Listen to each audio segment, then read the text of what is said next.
I have two views which are in conflict. I mean, one is, of course, William Lane Craig was replicating an argument from Kant, which is to say the universe could not be, as it were, infinitely old, for all sorts of reasons we could discuss. So there must have been a beginning in time. And that would fit with the current notion of the Big Bang occurring at a particular moment in time, 13.8 billion years ago or whatever. The trouble is, the notion that the universe began at a particular time implies there must be some kind of cosmic clock that measures that time. There must be a kind of unitary time measure. And that, of course, is at odds with general relativity and indeed with special relativity.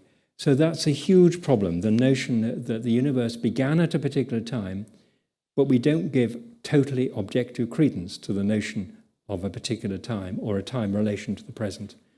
I think it's a total mess. And actually, Lee Smolin's book on this, written, name I've forgotten, with a philosopher, he describes the Big Bang basically as an ontological mess, covering up an embarrassment in physics. He puts it much better than that. So I think you've put your finger on something extraordinarily difficult, but it makes me feel even better that I don't think physics has the last word on time.